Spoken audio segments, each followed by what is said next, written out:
Saudara-saudara sekalian, dari ketiga bacaan ini yang menarik perhatian saya ada pada surat Paulus kepada jemaat Korintus, terutama pada ayat ke-32.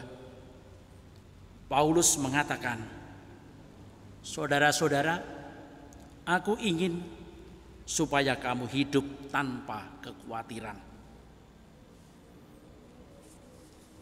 Kata ini menurut saya itu yang paling relevan dengan situasi kita. Apalagi di saat ini kita berada di tengah masa kritis, masa yang tidak pasti. Ketidakpastian akan situasi kita sekarang ini, dan apalagi ketidakpastian akan masa depan kita, entah masa depan diri pribadi, keluarga, maupun juga bangsa kita.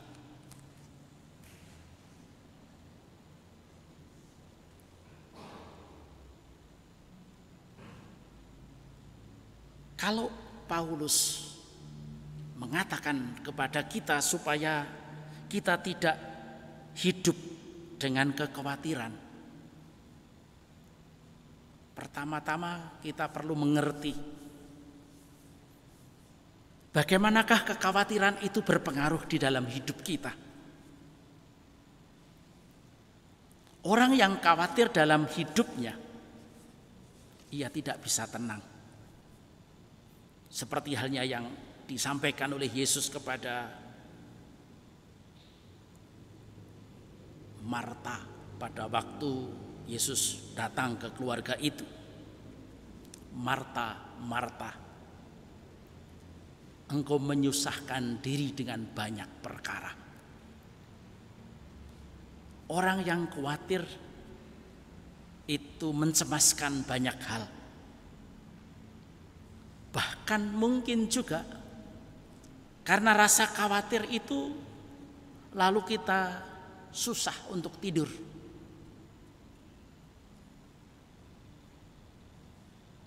Kalau kita cermati lagi,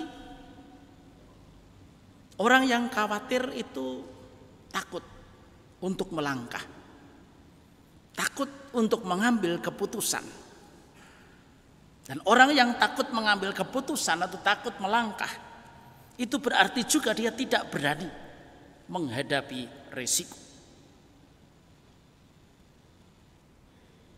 Bahkan kitab Amsal pada bab 12 ayat 25 menyebutkan orang yang setiap saat dihantui oleh rasa khawatir itu seperti orang yang hidupnya itu penuh beban berat, sehingga dia tidak bisa berdiri tegak.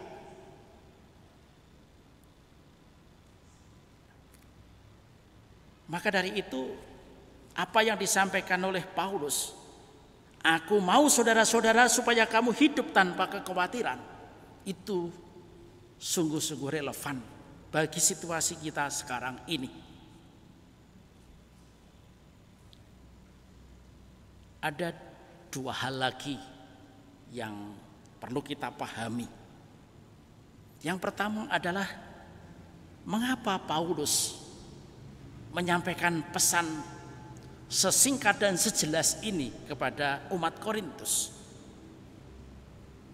Kalau saya coba buka-buka dalam kitab suci, harapan atau permintaan Paulus itu muncul di dalam sebuah konteks, dan konteks itu adalah bagaimana kita menghayati hidup sehari-hari.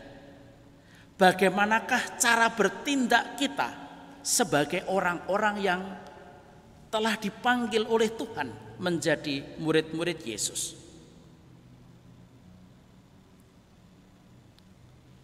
Maka Paulus dengan mengatakan, "Aku ingin supaya kamu hidup tanpa kekhawatiran," Lalu dia menunjuk dirinya sendiri. Hiduplah seperti aku. Hiduplah seperti keadaan dalam waktu kamu dipanggil.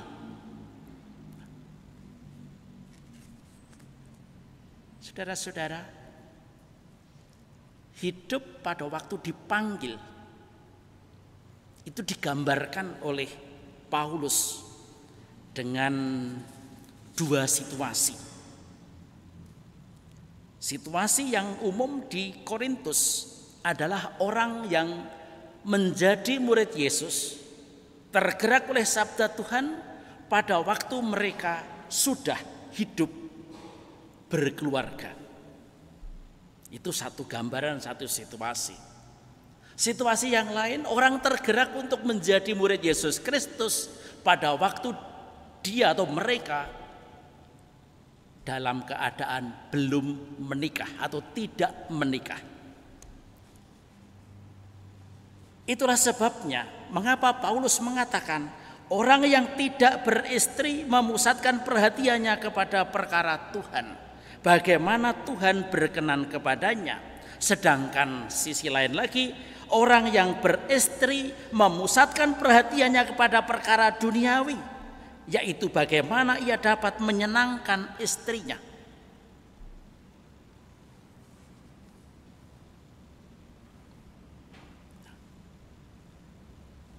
Itu situasinya. Jadi kita diharapkan untuk dapat menemukan karunia yang pas dalam situasi kita. Dan Paulus menyampaikan hal ini bukan untuk dirinya, bukan untuk Paulus sebagai gembala, tetapi untuk kepentingan kamu, untuk kepentingan umat. Ini pada ayat 35 dengan jelas dia katakan, semuanya ini kukatakan untuk kepentingan kamu sendiri, supaya kita sebagai murid Yesus Kristus sungguh-sungguh hidup selaras dengan panggilan itu. Kalau kemudian Paulus mengatakan janganlah kamu hidup dalam kekhawatiran, tujuannya apa? Satu, supaya kita itu fokus. Perhatian kita tidak terbagi-bagi. Intensitas kita menghayati cara hidup itu tidak setengah-setengah. Yang kedua, kalau kita hidup tanpa kekhawatiran, itu artinya kita diharapkan untuk menjadi orang yang memiliki prinsip. Dan karena kita memiliki prinsip di dalam kehidupan, nilai yang utama dan kita fokus padanya, kita itu akhirnya nanti akan menjadi orang yang konsisten, orang yang setia. Selalu kembali kepada pilihan hidup. Dan itu juga sekaligus menjadi sebuah peringatan bagi kita. Jangan kita menjadi murid Yesus Kristus itu menjadi orang yang oportunis, orang yang suka berpindah-pindah, mana yang lebih menguntungkan, mana yang lebih menyenangkan. Sedikit gambaran. Pada waktu tugas prodiakon diperkenalkan kepada kita, banyak di antara bapak-bapak yang sungguh merasa senang. Senang karena boleh berpartisipasi di sekitar altar. Di antara umat dia juga bangga karena boleh menggunakan alba. Kelihatan suci, kelihatan saleh. Lalu ada salah dari sekian banyak prodiakon ada yang meninggal. Apa permintaannya? Permintaannya adalah supaya dia pada waktu meninggal boleh menggunakan alba. Persoalannya adalah bagaimana hal macam itu akan kita putuskan. Padahal alba adalah pakaian liturgi. Dan kita sebagai awam hidup membangun keluarga di tengah masyarakat, alba itu bukan pakaian sehari-hari.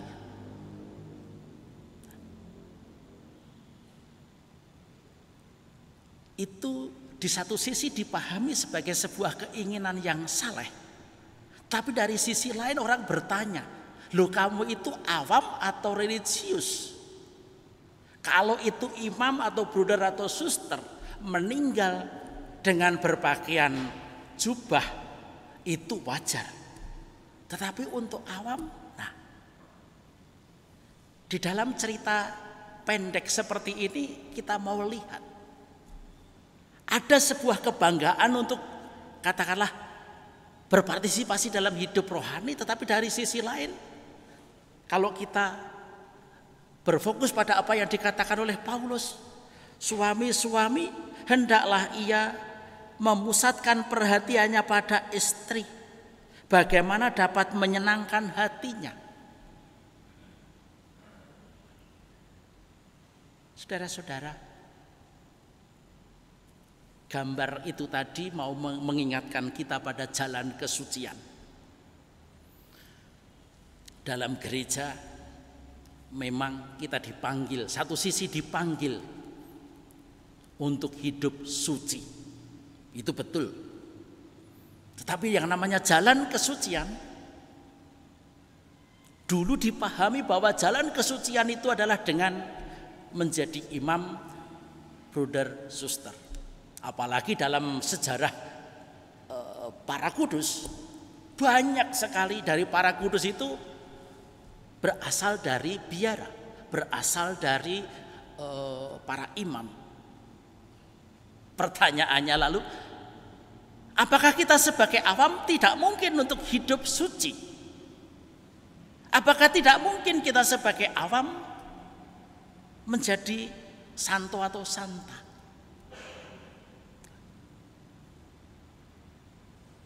Dengan peringatan Paulus ini tadi, yang beristri memusatkan perhatiannya kepada istrinya, menyenangkannya, membahagiakannya. Yang punya suami demikian juga. Sementara sisi lain yang tidak beristri memusatkan perhatiannya kepada perkara Tuhan. Ada dua jalan kesucian. Dengan kita fokus kepada satu hal, mau dikatakan kepada kita bahwa jalan kesucian itu ada banyak, tidak hanya satu, tidak hanya mereka yang sering berdoa, tidak hanya mereka yang sering membuka kitab suci. Kita sebagai awam yang hidup di dunia membangun keluarga, dengan kita fokus pada pasangan hidup, fokus pada anak, fokus pada keluarga besar. Bagaimana kita sebagai keluarga besar Katolik hidup secara baik sebagai pribadi-pribadi yang terpandang, itu juga sebuah jalan kesucian. Itulah sebabnya mengapa belum lama ini sudah ada, kalau tidak dua paus kita, Paus Yohanes Paulus dan Paus Fransiskus ini mengangkat awam